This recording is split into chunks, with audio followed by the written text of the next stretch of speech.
빌립보서 3장 10절로 12절의 말씀 함께 읽겠습니다.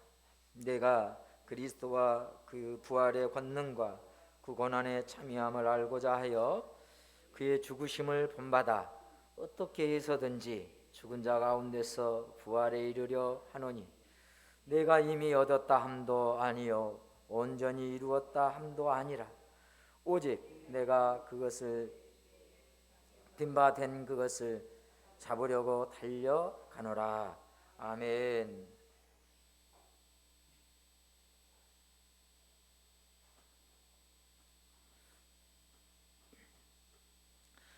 은혜로 사는 삶이라고 하는 제목으로 함께 은혜를 나누고자 합니다. 우리가 하나님을 믿고 구원을 목표로 향하여서 가는 신앙인들에게 있어서요, 구원의 완성은 어디인가 라는 질문, 그 다음에 구원의 완성은 또 어떻게 이루어지는 것인가 라는 질문에 대해서 생각해 볼 필요가 있으리라 생각합니다. 우리 신앙생활하는 모든 사람들은 마찬가지예요. 구원은 어떻게 이루어지는가? 구원의 완성은 어디인가? 혹자들은요, 많은 사람들은 오해하지요. 직분을 받으면 구원의 완성을 이루는 것처럼, 신앙의 성장을 이루어 버리는 것처럼 나는 신앙을 다 안다라고 여기는 오해에, 그런 딜레마에 빠질 수 있어요. 신앙생활 오래 했다고, 10년, 20년, 30년 했다고, 집사님이 되시고 권사님이 되시고 장로님이 되시고, 아니 목회자가 됐다고 신앙의 성숙의 완성을 이루고 구원의 완성을 이루었느냐? 결코 그럴 수 없다. 구원의 완성과 직분과는 별개다 라고 하는 얘기입니다. 그래서 구원의 완성은 어디이고 구원의 완성은 어떻게 이루어지는가라고 하는 말씀을 오늘 사도 바울이 우리에게 주신 말씀을 가지고 함께 은혜를 나누고자 하는 것이죠. 율법주의자들은 구원의 완성과 그 방법에 대해서 율법을 지킴으로 우리의 구원이 이루어진다고 여기는 사람들이에요. 그러기에 율법주의자들에게 나타난 두드러진 특징이 뭐냐? 나는 잘하고 있어.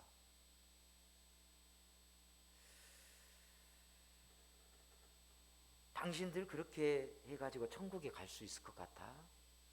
예수를 믿는다는 것은 그렇게 쉬운 일이 아니야. 우리처럼 율법을 잘 지켜야 돼 라는 그런 비난과 정죄하는 것이 율법주의자들의 마음가짐이었어요. 그러다 보니까 구원을 자신의 행위로 이룰 수 있다, 그리고 율법을 지킴으로 완성할 수 있다라고 하는 대단한 오해와 교만에 빠졌던 것이죠. 그런 오해와 교만에 빠지다 보니까 다른 사람을 비난하고 정죄하는 거예요. 이걸 율법을 지킴으로 구원의 완성을 이루고 나는 거룩한 완전한 자라고 여겨지는 그 생각이 말이죠. 그것이 얼마나 스스로에게 비참한 것입니까? 스스로에게 그것이 교만이고 오해라고 하는 사실을 모른다면 얼마나 그것이 비극적인 일인가 싶습니다. 오늘 본문을 통해서 그 위대한 사도 바울은 결론적으로 이렇게 얘기합니다. 그 구원의 완성과 구원의 완성이 어떻게 이루어지는가에 대한 말씀을 사도 바울은 결론적으로 얘기하기를 나는 아직 이루지 못했더라고 말합니다.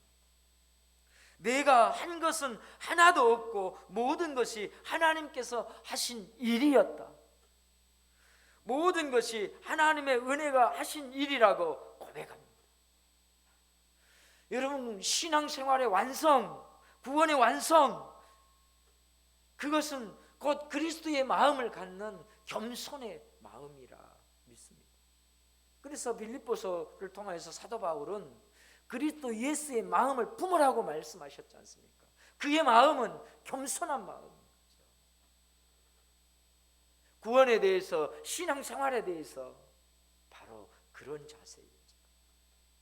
내가 이룬 것도 아니고 다 이룰 수도 없는 것이고, 내가 여러분이 생각하는 것에 참 사도 바울은 대단해 라고 얘기한 것에 대해서도 그건 내가 한 것이 아니고 주님의 은혜다,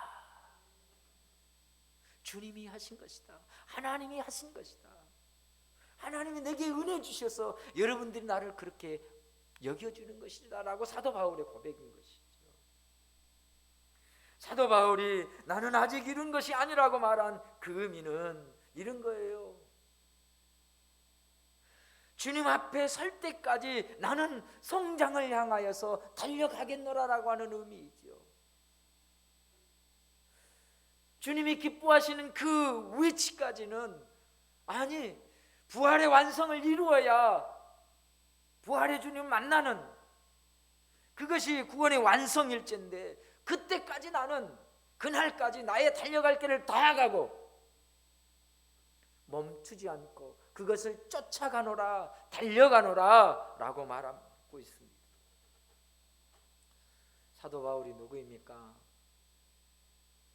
예수 잘 믿는 사람이 사도잖아요. 성경을 많이 썼고 주님의 은혜를 충분히 누리고 그 성령의 역사하심을 누렸던 사도 중에 사도 아니겠습니까?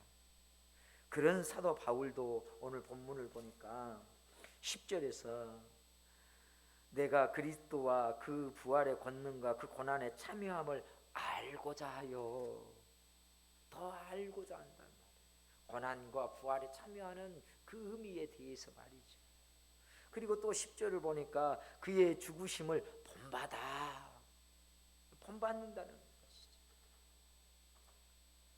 본받는다는 것은 예수님의 부활과 같은 모양을 날마다, 그 모양으로 나는 날마다 죽노라라고 하는 고백이에요. 예수님의 부활과 죽음과 고난을 본받는다라고 하는 것은 그 예수님께서 행하셨던 그것처럼 나는 날마다 죽노라 고백했던 그 고백인 거죠. 주님처럼 날마다 자기를 부인하는 삶을 산다라는 의미와도 같습니다. 바울 사도가 날마다 그리스도의 죽음을 본받아 죽는 것은 그리스도의 부활에 참여하기 위해서인 줄로 믿습니다. 그래서 그 주님의 부활의 완성에 참여하는 지점에 도달하는 것, 그것이 우리의 달려가야 할 목표다. 마지막 완성이 무엇이냐? 주님의 부활에 참여하는 것이다. 결론적으로 얘기해 볼까요? 서두에 말했던 구원의 완성이 어디냐? 부활의 주님을 만나는 것이에요. 그것에 부활의 주님에 참여하는 것이에요. 그러니 그 끝은 어디입니까? 천국 아니겠습니까? 그래서 사도 바울은 이미 이루었다, 다 이루었다고도 아니고 끝날까지 달려가노라 말씀하고 있지 않습니까? 그래서 12절에서 사도 바울은 자신의 현재 상태에 대해서 이렇게 얘기합니다. 이미 얻었다 함도 아니다. 사도가 되었다고 그래서 하나님의 삼층천을 갔다 오는 그런 환상을 보고 주의 계시를 들었다고 그래서 다 이룬 것도 아니고 온전히 이룬 것도 아니다. 오직 내가 그리스도 예수께 잡힌 바 된 그것을 잡으려고 달려가노라. 주님께 잡힌 바 되었다라고 하는 것이 무엇입니까? 주님이 나를 불러주신 그 은혜, 그 은혜를 향하여서 나는 달려간다. 율법주의자들이 말하는 대로 나는 내 행위로 구원의 목표를 이룬 것이 아닙니다. 나는 부활의 주님을 만날 것을 목표 삼아서 열심히 달려가고 있을 뿐입니다 라는 고백이죠. 그 이유가 무엇입니까? 율법에 붙잡혀 있거나 자기 자랑이 아닌 예수님께 붙잡혀 있기 때문인 줄 믿습니다. 율법을 지키는 것이라면 지켰다라고 말할 수 있겠지만 끊임없이 주님 앞에 접힌 바 되었기 때문에 그것을 향하여서 달려가노라. 달려간다라고 하는 말은 이전 성경을 보니까 쫓아가노라고 표현되어 있어요. 그것은 사도 바울은 그리스도 예수의 은혜를 깨닫게 된 이 삶을 사려고 끊임없이 달려간다라고 하는 고백이에요. 하나님의 주신 은혜 있지 않습니까? 내게 깨달아 주신 말씀을 읽다가 깨달아진 은혜들이 있지 않습니까? 그 은혜들을 이루고 그 은혜대로 살기 위해서 부단히 오늘도 달려가는 그 걸음을 표현해서 달려가노라, 쫓아가노라 이렇게 고백한 것입니다. 그래서 바울이 쫓아가는 목표는 바로 부활하신 주님과 같은 모습으로 구원의 완성을 이루는 것이에요. 그때까지죠. 쉬운 성경은 이렇게 이 오늘 본문 빌립보서 3장 12절을 쉬운 성경에서는 이렇게 번역하고 있는데 제가 읽어드릴게요. 내가 하나님께서 원하시는 모습으로 이미 완성되었다라고 말하는 것이 아닙니다. 나는 아직 목표에 이르지 못했습니다. 나는 그 목표를 향해 열심히 달리고 있으며 그리스도 예수께 잡힌 바 된 그것을 잡으려고 쫓아가고 있습니다. 이 표현이 우리에게 맞는 표현입니다. 신앙의 완성, 구원의 완성을 이룬 것이 아닙니다. 끝까지 나는 그것을 향하여서 잡으려고 쫓아가고 달려가고 있을 뿐입니다. 사랑하는 성도 여러분, 하나님께 붙들림 받은 사람은요 겸손한 사람입니다. 하나님은 당신이 편안한 사람하고 일하기를 기뻐하시고 당신과 함께 동행하기 편한 사람과 동행하시는 거예요. 그 사람은 누구냐? 겸손한 사람이죠.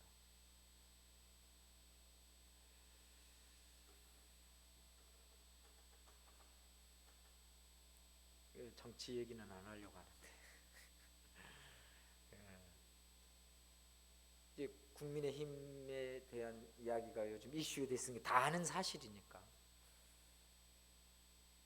선대위가 결별을 했어요. 누구의 주도인지는 모르겠습니다. 결별을 했는데 결별의 사유가 뭐냐? 뜻이 맞지 않기 때문이에요. 동행이라고 하는 것은 서로의 뜻이 맞아야 돼요.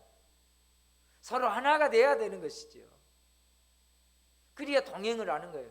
결과는 두 번째 칠지라도 동행할 수 있는 것이에요. 하나님께서 원하는 사람은 그럴 사람인 거죠. 겸손한 사람이라고 하는 것은 그분의 뜻을 존중하는 것이에요. 그리고 그 뜻에 맞추는 거죠. 순종하는 것이죠. 예수님이 은혜를 주시어서 예수님의 부활의 권능과 그리스도의 고난과 죽음에 참여하는 사람이 바로 그리스도의 겸손에 참여하는 사람입니다. 성령님은 우리 안에 오셔서 우리로 하여금 하나님의 성품 예수 그리스도의 마음에 참여하도록 이끌어가고 있습니다. 바울은 말하고 있습니다. 신앙생활은 이미 얻었다 함도 아니요. 이 고백이 겸손이지요. 신앙생활은 나는 아직 부족한 사람이라고 하는 고백, 이것이 겸손인 것입니다. 사랑하는 성도 여러분, A.W. 토저 목사님은 겸손이 영적 완전함이다라고 말합니다. 그리스도인의 삶이 영적 완전함을 향해 전진해야 한다는 사상은 성경 전체가 지지하는 사상이다. 영적 완전함은 사도 바울도 갈망하고 언급했던 것이다. 십자가에 못 박힌 삶은 그리스도 예수를 따르기 위해 절대적으로 헌신하는 삶이다. 그분을 더욱 닮고 그분처럼 생각하고 그분처럼 행동하고 그분처럼 사랑하기 위해 모든 것을 바치는 삶이다.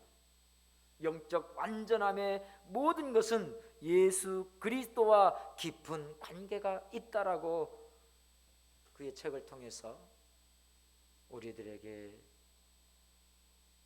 가르쳐주고 있습니다.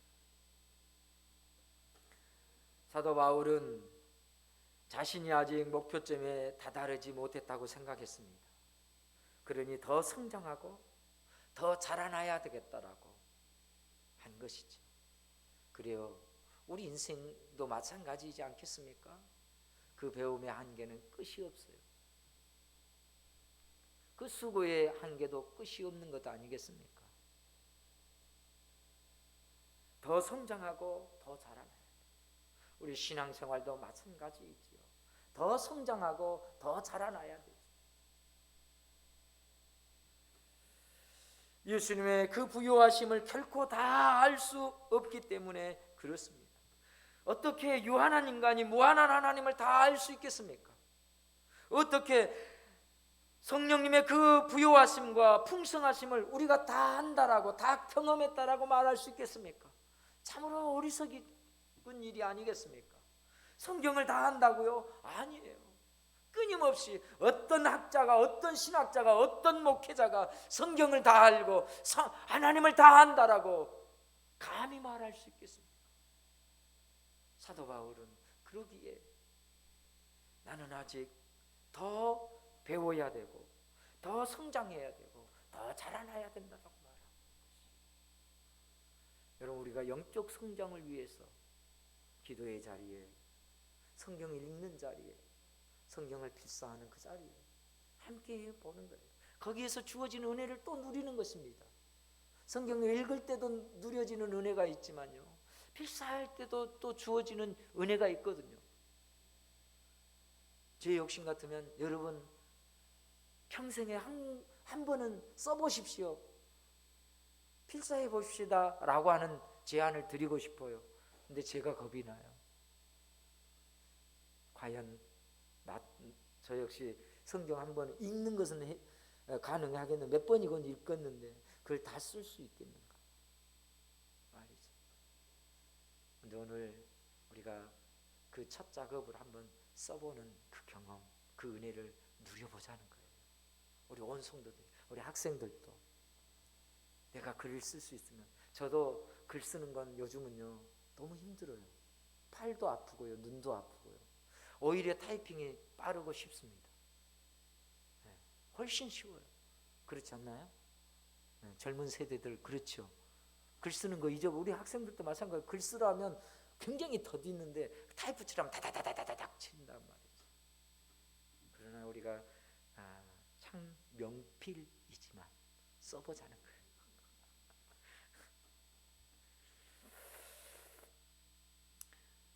사도 바울은 구원은 받았으나, 우리는 구원 받았어요. 구원은 받았으나 구원의 목표점에 아직 이르지 못했다고 생각했고요.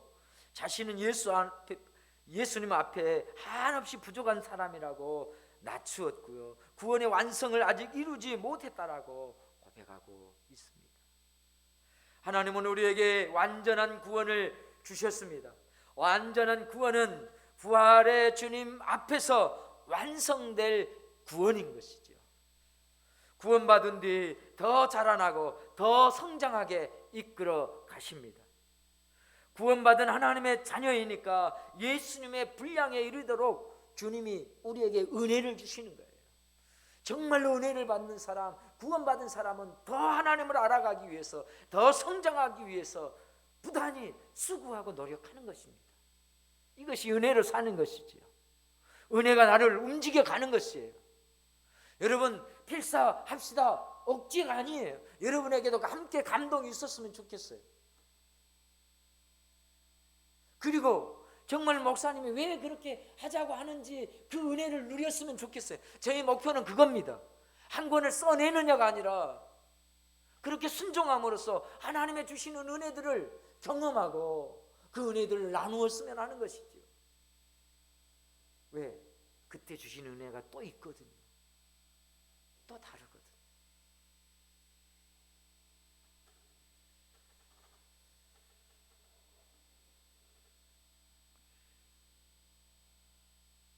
그러므로 우리의 부족함을 알고 늘 은혜를 사모하는 마음으로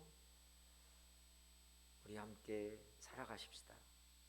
우리의 이 구원의 목표점은 예수님의 부활의 권능에 참여하는 데 있습니다.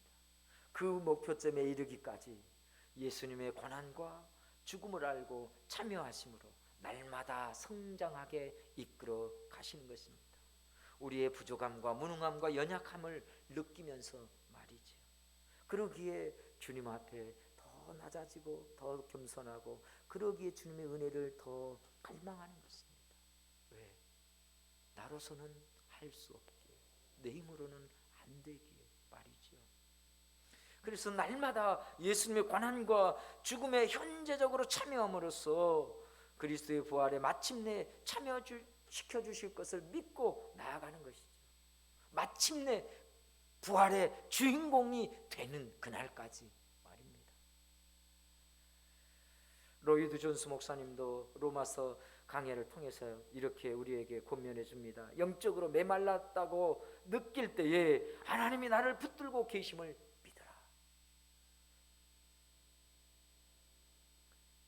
목회자들에게도요, 영적 번아웃이 와요. 저도 참 많이 경험한 부분이거든요. 슬럼프를 넘어서서 번아웃이 와요. 신앙생활하는 사람들에게도 다 마찬가지예요. 슬럼프가 오고, 신앙의 슬럼프가 오고 번아웃이 와요. 저도 참 많이 경험하지 말아야 되는데 경험하게 됐어요.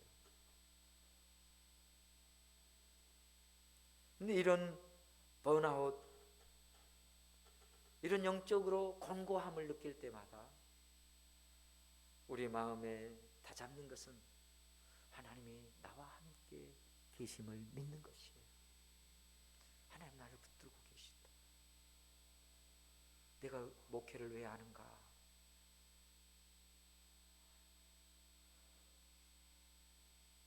내가 목회를 왜 하는가? 라고 하는 고민을 하게 되는 거죠. 그건 주님이 내게 주신 사명입니다. 제가 어떤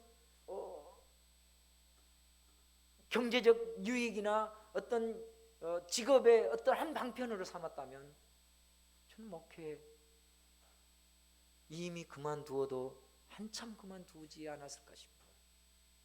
하나님 나를 부르셨고 하나님 내게 주신 영적인 은혜 때문에 그런 것이죠. 사랑하는 성도 여러분, 이제 말씀을 정리합니다. 구원의 완성은 우리 자신을 신뢰하는 자신감에 있지 않습니다. 구원의 범위는 우리의 자신의 어떠한 선한 행위에 있지도 않습니다. 신앙생활은 이미 얻었다고도 이미 이루었다고도 하는 이 생각조차도 품지 않는 것입니다.